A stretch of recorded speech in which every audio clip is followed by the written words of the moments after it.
And listen, Golden Globe nominations coming down this morning, just announced, and TMS contributor Susie Walls is on it for us. She is in London this morning. Susie, good morning, or maybe good afternoon, I guess, to you there in London.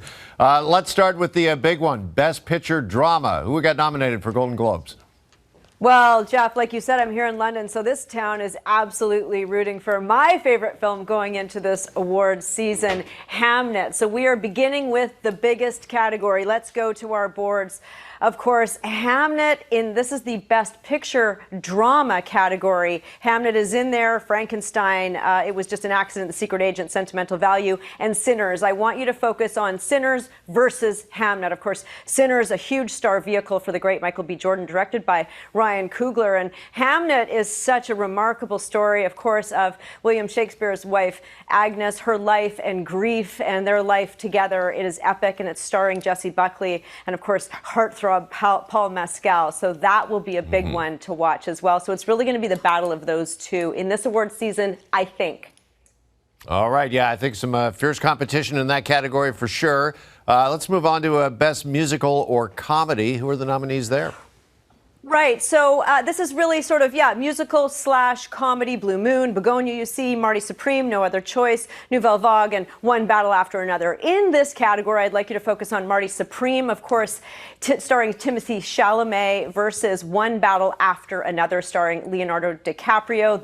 They are together. And of course, really, Timothy is the heir apparent to what Leo is and was. So it's a bit of a battle of the icons, in my opinion, going into this award season. So it's not only the picture itself, but it's the stars themselves as well. So it'll be Leo versus Timothy. It's anybody's game. For me, I'm pulling for Timothy. Of course, Marty Supreme, co-starring Gwyneth Paltrow. We didn't see a nom for her, but we'll see her on the red carpet.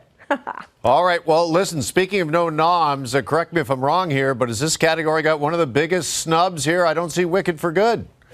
Wicked for Good was a huge snub. Of course, Ariana Grande, Cynthia Elvira, this was massive. Everybody had been buzzing that would be on this list, and it is absent. So they're off the list for this one. Big surprise for this year.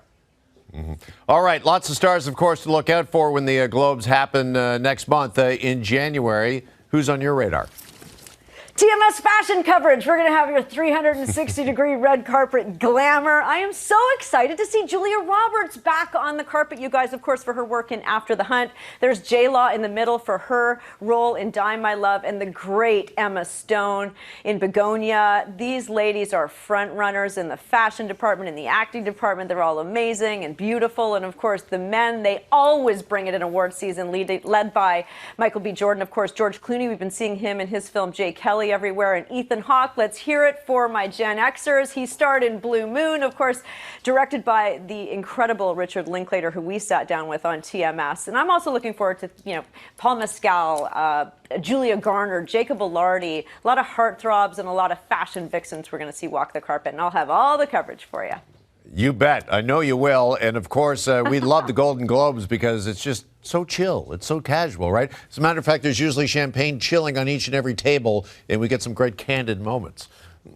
Absolutely. And it's going to be an exciting season. I think we've got some snubs, too, that we haven't quite gotten to yet as well. Some favorites. I know you want to talk about TMS. some of your favorite noms and one big snub in particular. So do you want to start with your favorite noms?